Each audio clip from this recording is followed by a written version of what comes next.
All right, welcome to another edition of In Conversation, and today we have none other than Chips Enough. Welcome. I fix myself up, put a little lipstick on, makeup right now, cover a couple pimples. I'm good. How you doing, buddy? Good, how are Welcome, you? everybody. Good. Well, we got another album that's coming out here on the 25th. Xtra Cherries, Cleopatra Records. How'd you arrive at the title of the album? I was hanging out with some friends over at the world famous Pfister Hotel in Milwaukee, and somebody was ordering some Manhattans with extra cherries. We spilled most of them on the ground because we were all there's three sheets to the wind. But it's just only a good title to me, to be honest with you.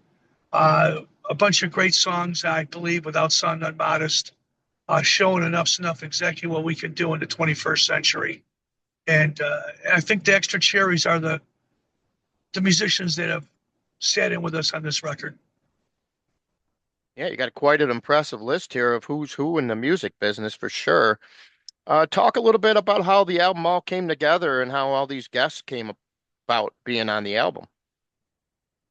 Well, we were approached by Cleopatra Records about putting out a studio record. They've actually have probably most of the Enough Snuff catalog, excluding the first two records, under their umbrella.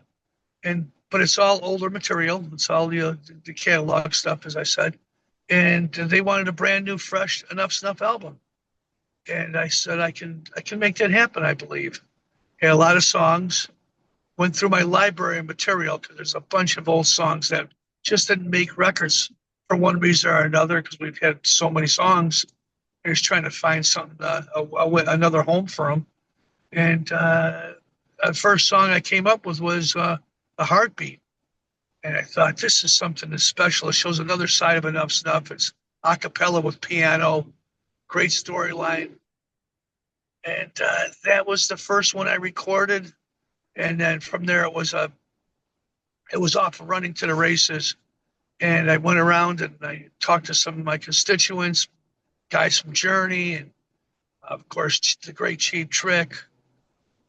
Got a nice message from Steve Stevens after listening to me on Little Steven's Garage Radio, and he said, I think Chip, I'd love to hear some of the stuff you guys are doing right now. And I sent him the first song, Magnificent, which was the second single on the record.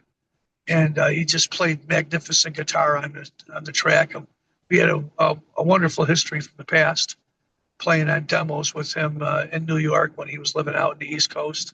And that was a slam dunk home run as far as I'm concerned because I've always loved Steve's playing. And then just started going around to a bunch of my friends and called Gunnar Nelson, asked him if he wanted to play some guitar on the record. And he's a fabulous slide player, and he says he'd be honored to. I had him play on the Rolling Stones track Star Star, otherwise known as Starfucker. And then I was on tour with the guys in Trickster through North America, and Steve's been very close to me for years. We toured together, and he used to play guitar in Def Leppard for a while. And he had a bunch of songs. We were going to do a solo thing together. And he goes, let me send you a track. I got a great idea for a tune. It's called No Cold Feeling. And he sent it to me. I said, I'd rather just put this on an Enough Snuff album. I think it's a single. It reminds me of the old Cheap Trick Hello Kitties. Had great energy to it. I did my thing to it. Voila, another co-written song. And of course, Steven Adler, the track I did with him, I thought that was something that would be nice to share with the audience because you don't hear Adler on a bunch of records. And he used to live with me and he played on a bunch of stuff. And I just used one of his drum tracks and wrote a song around it, along with Donnie V. And there you go. And before you know, I got a whole record full of material. There was a bunch of songs, actually, I held back, bro. And I thought, I don't want to put too much information on this record. So we cut it down to 11 songs, but there's quite a few songs that are in the kitty right now for maybe the next record. But I think it's a nice representation of what Enough Snuff's all about here in the 21st century. Real pop, rock, alternative, metal, mix them all together. That's what we're all about. How were you able to get Dax Nielsen to play on the album? How did that come about? Dax played on the last few Enough Snuff albums. He's on the Brainwash Generation record, which I put out, I think, 2021 or 2022. And he's also on the Finer Than Sin record, which came out 2023, I believe. And he's also playing on my Perfectly Imperfect solo record with Joel Hoekstra from Whitesnake Trans-Siberian Orchestra.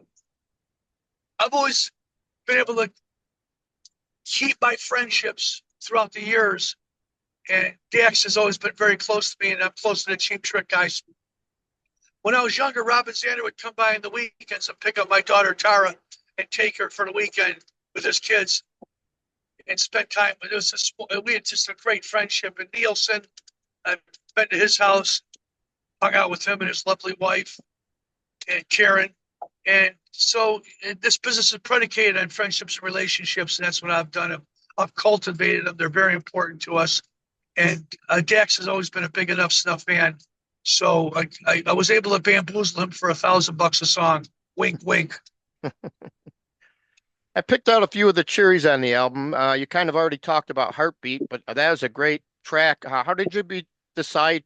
Who decided to lead it off with that song, the album? I just wanted to try to do something different, as I said earlier. I think that it's one of those kind of songs where it's real stripped down.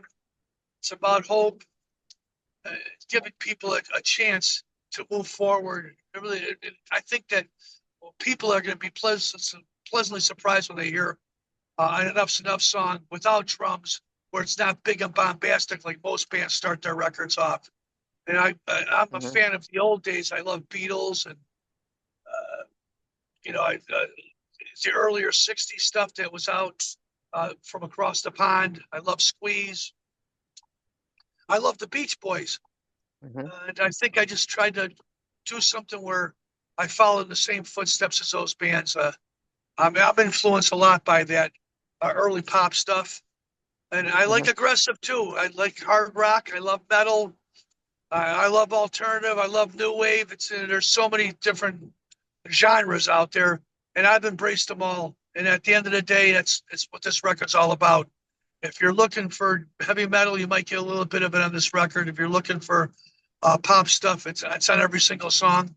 Like most bands that are out there on the radio right now, there's pop sensibilities.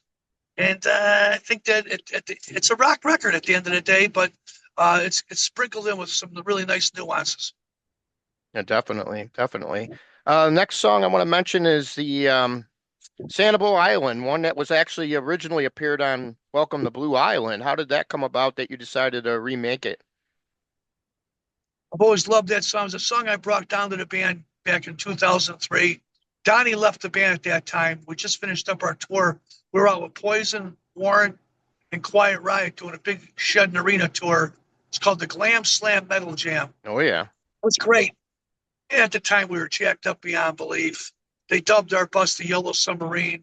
Everybody came by there. If you brought something in there, it would get wrecked, okay? And we just bashed out and listened to songs all day on our bus, and all the bands would come by to hang out with us. And Jay Lane would come over, Kevin Dubrow, even Brett Michaels, all wanted to hear us, all the music that we were playing and listening to. CC hung out on the bus every single day, and we'd be playing stuff from King's X to Manson to Stone Temple Pilots to Queen to Cheap Trick. It was just a big potpourri at that time of different kind of music that we share with our constituents. So that was a big influence for us. And then we went into that record in 2003 after Donnie split. And, band was we had a black cloud following over us. We were going through some tough times, not only financially, but in our personal lives as well. And I went to Los Angeles where Donnie was recording with one of the guys from Crosby, Stills, and Nash. And I don't know which cat it was, but he's a guitar player in that band. And he was living at the guy's house, and they were making a solo record. And they asked me to play a couple songs, which I did. And I sang on the record with him. It was really a lot of fun on that solo record. It was a really good album. Donnie's always been a fabulous songwriter. A guy can turn a melody line as good as anybody. And I thought, I'll come down and I'll play some bass guitar on this, have some fun. And I go, I want to do another record, bro. I think we should do one more. And I showed him Sanibel Island. He loved it. It's a place I used to go hang out all the time around Captiva, right off the coast of the Gulf of Mexico. And so we worked it up, and I talked. That was one of the songs that we started recording for that Welcome to Blue Island record. And it never got any traction. The record came out. We toured a little bit on it when he came back to the band for a small while. But for the most part, it never got the chance I thought it deserved. So I wanted to revisit it again. I went back in, we recorded it with Dax and the boys, and I got my buddy Joel Norman from Indianapolis to play some piano on it. Fabulous player, great guitar player as well. And we bashed it out in an afternoon, and I sang it, and I thought that was a great representation of something that Donnie and I have done in the past that was timeless. And hopefully somebody will hear that song and maybe it'll help us out and get us in a little awareness for maybe a movie, a soundtrack, a TV show, a commercial, something out there. But more importantly, it cleanses my soul. I bring down a song. Donnie literally sang on it. Now I went in there and I did it the way I heard it envisioned in my head years and years ago. And to me, it sounds like a brand new track. It's one of my favorite songs on the record, as a matter of fact. Yeah, definitely that Welcome to Blue Island album definitely had a lot of good songs on, but like I said, it never got promoted good enough for you guys to really get it out there the way that you really wanted to, obviously. All right, tell us about Heavy Metal, the first single that you were playing in concert here while you've been out on the road. That song was actually intended. It was written in 2017. I think it was 2018. It was going to be on the Diamond Boy record.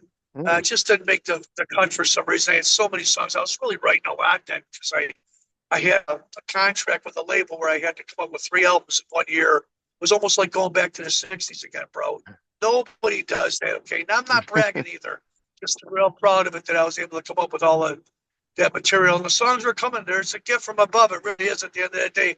I'd love to take all the credit for it. And as I've said earlier, there's a lot of fodder out. But that song, we recorded it back in 2017, 2018. And I had Daniel, Benjamin Hill, our old Nuff Snuff drummer, playing on that one in the studio. We recorded over at Stonecutter Studio with a guy named Chris Steinman, who was responsible for recording the Revenge record, Kiss, one of my favorite Kiss records. And he was kind enough to let us get in the studio late at night. We bashed it out. It just sat for a while. And when I was putting together this Xtra Cherries record, we revisited that song and we said, we got a masterpiece here. And then all my friends that heard those demos were saying, man, why isn't Heavy Metal on one of your records? And I go, it'll get on there one of these days. We just don't know when. So here we are, 8 years later, we finally get a chance to put the record out the right way. It's a solid mix on it. Got Anthony Fox to master the record for us. He's been known for doing tons of records, Buck Cherry, Steven Tyler from Aerosmith. And I think it's a really good representation of what Enough Stuff. That's a perfect song when it comes to what we're doing, bro, as far as I'm concerned. It's pop, it's rock, it's metal, it's alternative, because we were alternative before the word alternative even came out. Yeah. All right, the last one we'll talk about here is Shine. How did that one come about? Got a lot of special guests on this one. Once again, it's an older song, bro. Yep. I was in Chicago, and this is in the 90s. Neil Sean flew out to Chicago with the great Herbie Herbert, our manager. Herbie used to manage Journey and Ups and Up, Mr. Big, Steve Miller, Europe, Roxette, and all the bands. He was brilliant.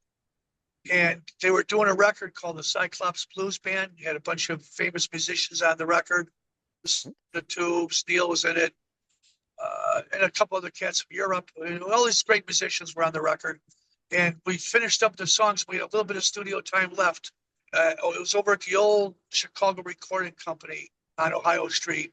And we bashed out, and I'm telling you, it's all live right there. There's no fix-ups on this, bro. It's the band in the studio, one or two. I think we had 2 takes of it on a 2-inch, and then it was all analog. And then we just took it, and I put it on a DAT tape and left it alone. And I put it in my library of all the DATs that I have old enough stuff material and stuff I've recorded with other bands. And I happened to pull it out there on a hard drive one day. And my engineer Rob Posen and I listened to it. And as soon as the guitars opened up the track, I could tell this is a song I did with Neil Sean years ago. Hmm. And it was all,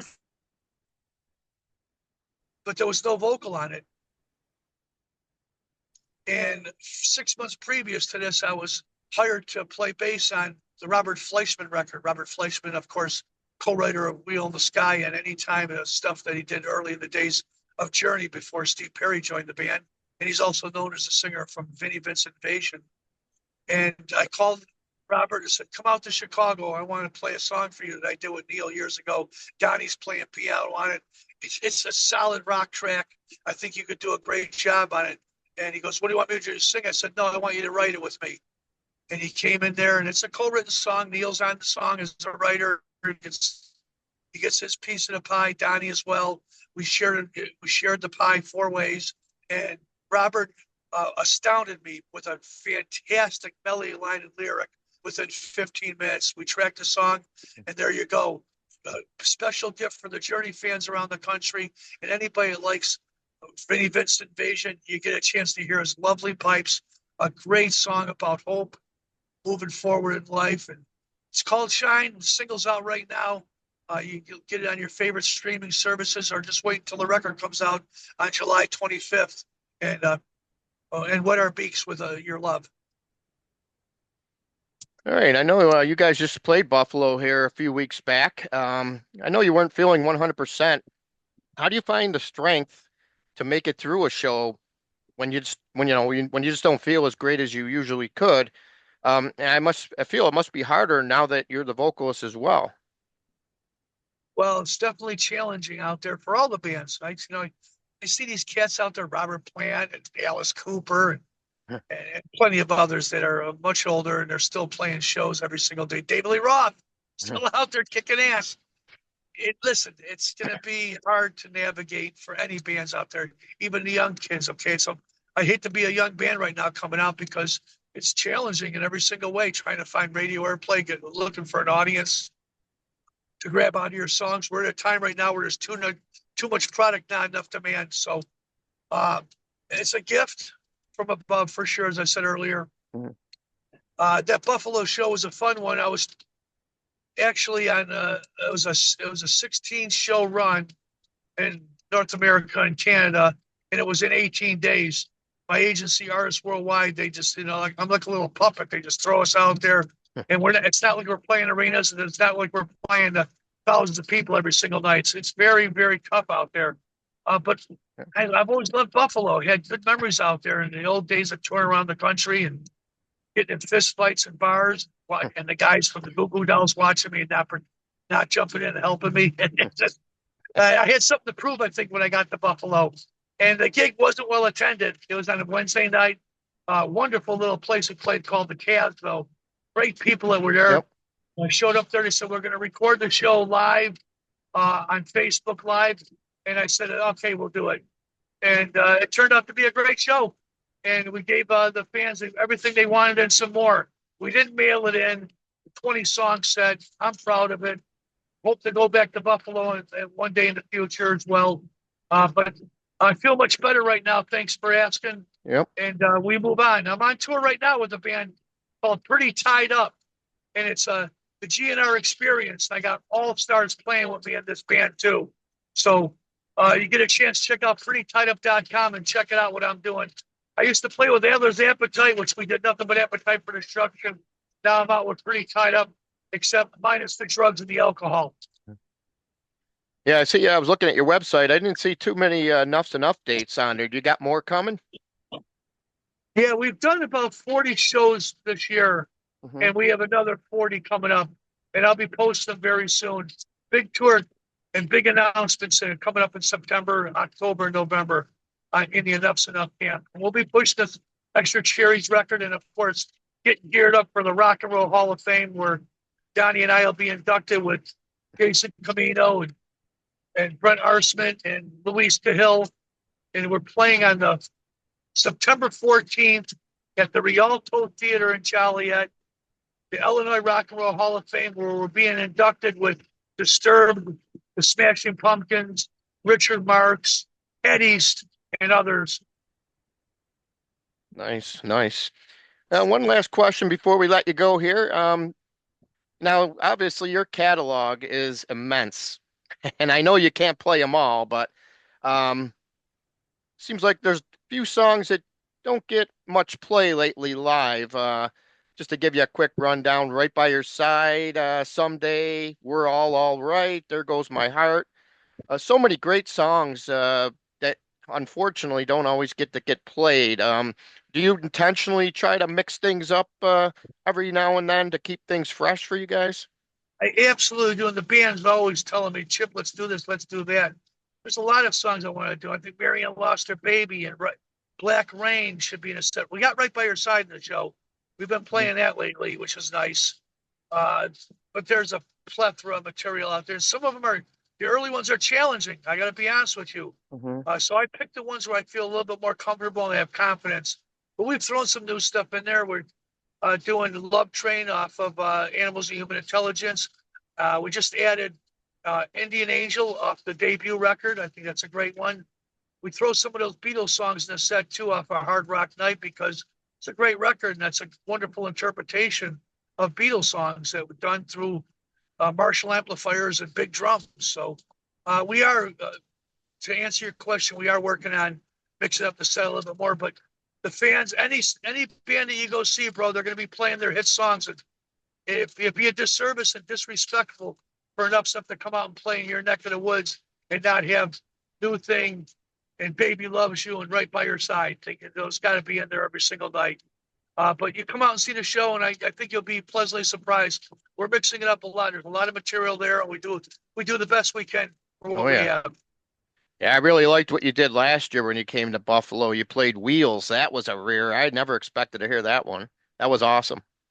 Yeah, not many bands can do that. That's one thing about enough stuff. We're not a six-trick pony, but we're a four-trick pony. We can sing, we can write songs, we can play, we can produce records. And when we're off, I go to Amsterdam and I churn butter.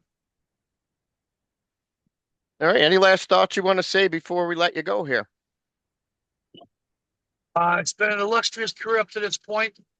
Uh, Luck is when preparation meets opportunity. I'm grateful for all the things that we've come our way. The Rock and Roll Hall of Fame is real special for us in September. And next year, we will have a brand new documentary, first time ever, called Strength and Innocence, about Enough Snuff's career, exposing all the warts, scars, and tattoos of what we do. I'm excited about that. And if anybody wants to hear me during the week, I'm on the Monsters of Rock every single day, Monsters of Rock Radio. And it's a wonderful station, and it's curated by all rock stars on 7 days a week, 365 days a year, playing the alphabet A through Z of hard rock and heavy metal. Hey, nice. All right. Well, thank you for your time. Good luck on the new album. And we'll see you down the road next time you make it out our way here.